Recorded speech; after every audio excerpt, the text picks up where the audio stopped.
Lalaking pokpok.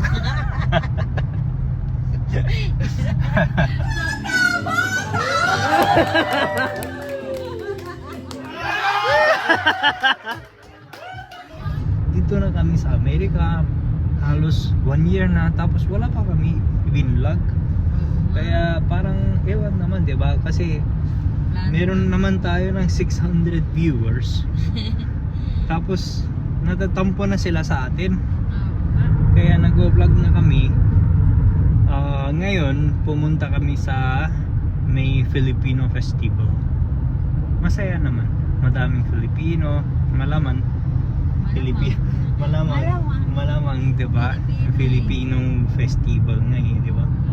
Kaya masaya naman. Yun, ikaw, anong experience mo sa Amerika? 1 year ka na dito. Mas mauna ka pa pumunta dito kaysa sa akin. Mas nauna ka. Well, okay naman siya. Saya. Daming dollars. Ang daming dollars? Yes. Malaki nakita mo. Pag masipag ka, madami kang kita. Ano ba trabaho mo dito sa Amerika? Pokpok.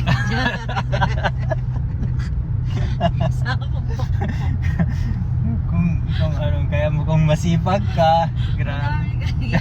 Pero wala, kung tamad kang tawag doon, gumiling-giling, wala. Magugutom ka, titirik yung mata mo. yung totoo nga, ano nga yung Yung totoo, isa akong nurse. Ate nurse. si asawa ko. Ikaw, ano bang work mo? Ako si lalaking pokpok. ako si lalaking pokpok. Ano tawag doon? Pakpak. Pakpak ako. Hindi, ano ka, gigolo. Gigolo. Hindi naman, hindi. Yung totoo, ako yung isang doktor dito sa Amerika. Hindi pa naman yung doktor kasi residente pa lang ako dito. Pero okay naman. 2 years na lang magiging doktor na ako dito. Yun ang hinihintay namin ngayon, araw-araw. Mahirap na yung trabaho, pero kinakaya naman. Di ba? Kinakaya. Anong ba? Siyempre. Paano ba yung routine ng pagiging doktor? Siyempre mahirap pero hindi ganyan kahirap compare sa mga doktor ng Pinas. Bakit ka mo? Bakit ako? Oh. Kasi yung mga doktor ng Pinas, nagtrabaho sila halos 32 hours straight. Pero may energy pa silang makipag-inuman. Oo, magiinuman pa sila pagkatapos. Hindi, grabe ka naman. Walang umiinom ng doktor. Huwag mo siyang pakinggan. Wag natin. Walang umiinom ng doktor, bawal yun. Hindi, ibig kong sabihin, pagkatapos ng trabaho ng 32 hours, may energy pa silang makipag-inuman. Yun nga, hindi sila umiinom kasi doktor nga sila, bawal umiinom pag doktor ka. Bawal uminom. Diba? Bawal. Pero yung totoo, grabe ang sipag ng mga doktor ng Pinas kasi talagang 32 hours sila nagtatrabaho. Ngayon sila mag-start ng trabaho nila, dandan ka. Dandan lang. Oh. Dandan lang tayo para matapos natin yung vlog. Yung usapan, Diba? Ngayon sila magtrabaho ng mga 6 AM tapos hanggang bukas mga 4 PM nagtatrabaho pa din sila. Ganyan kasi pag mga Filipino doktor. Kaya hindi ganyan kahirap dito sa Amerika. Yung trabaho ko start ng 6 AM tapos nagtatrabaho ako hanggang mga 6 PM, pero madalas umaabot ng mga 8 or 9 PM kasi first year resident pa lang ako, medyo mahirap pa yung trabaho. Yun ang trabaho ko. Ikaw ba? Hindi, diretso ka.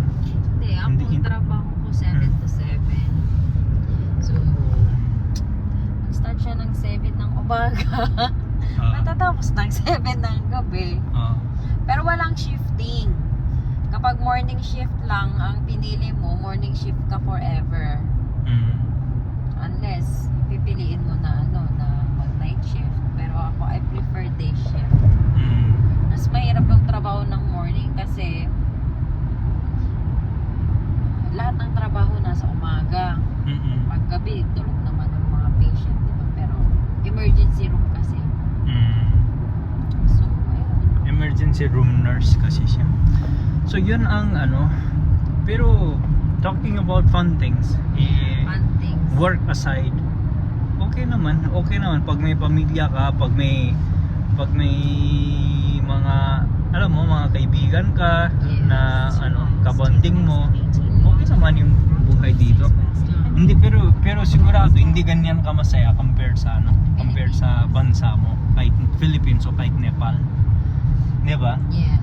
Kasi siyempre kahit konti lang yung pera, masaya pa din ka. Kahit anong gusto mong gawin, nandyan na yung lahat. Labas ka lang sa kanto, may nagiinuman na. Oo, ngayon pupunta kami sa isang parang maliit na party. Party. 'Di ba? Oo. Sa- Galing nga. Sa isang kaibigan na nurse din ni asawa ko. Yun. We'll keep you updated. Ituloy lang natin ba itong vlog o Iputol na, antayin na Putol. nilang makarating tayo doon. Tapos pag nandun na tayo, mag-vlog tayo ulit. sige, antayin nyo na lang mga chong. Mga joke. Mga matlang people. Sige, Dapat may tawag tayo sa kanila. Mga ano ba, healthcare workers tayo eh. Ano bang healthcare workers sa Pilipinas? hindi naman pwede natin tawagin ay dahan-dahan ka mahal ko, grabe ang lapit mas kanya. Sige. O, kasi nagdadrive siya o masyadong malapit sa ibang sasakyan. Nanginginig ka naman sa takot. Hindi naman. Naman Yun ang exit namin.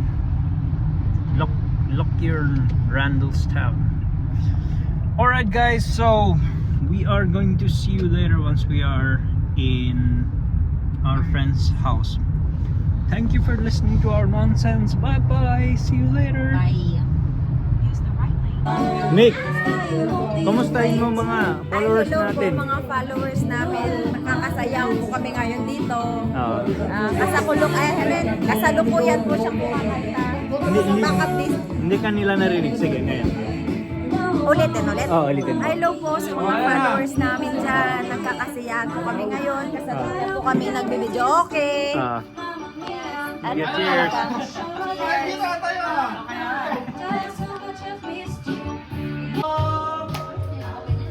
Masasabayan ang iyabak sa pagkiti at paghiyak, sa paglipad at pagbagsak ng araw-araw, sa pagpikit na nakita, matindigan sa mata, sa panaginip na magpapaligaw.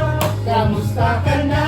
Kahit wag nang sagutin, di ba na wala ang kitap ng bituin? Sana ganun ka.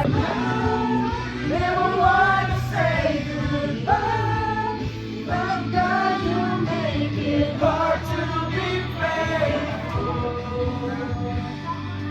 You live toward Yan. Ganito po ang happiness dito.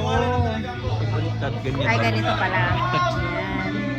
Kakasiyahan kami dahil weekend. Diba? Ano namang masasabi mo? Nag-enjoy ka ba? Dito na kami sa party na sinabi ko kanina. Ito na pala yun. Yan, mga handa. Inuman. Siyempre, hindi mawawalang inuman. Pag may mga Pinoy talaga, diba? Napapainuman. Ano ba ininom mo? Corona. Corona, grabe. Pero tapos na tayo dun Pero sa ito, corona. hindi ito yung virus.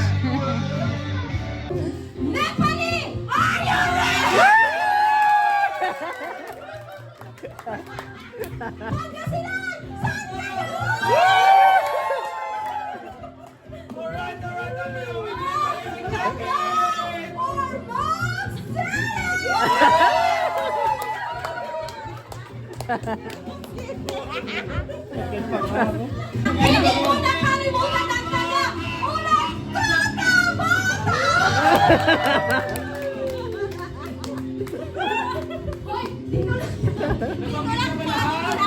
Happy na! Salamat sa pagpunta!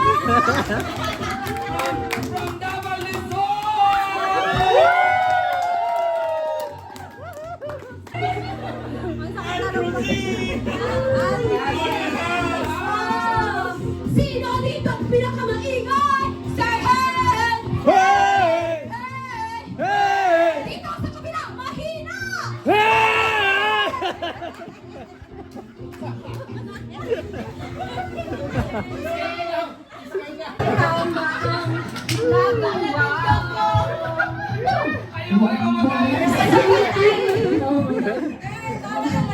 Ay, bawal ang mahiyain! Ang mahiyain! Magkakauwi sa Pilipinas! One more time! No silver! No si Balasi! Says we're all sporting people! Sino ba sila? No si! Okay, very good. No si Balasi! Very good. Hindi kayo nakaupo! Sino? Sino ba sila? Okay, pwede na ang mabuhay! Utang eh.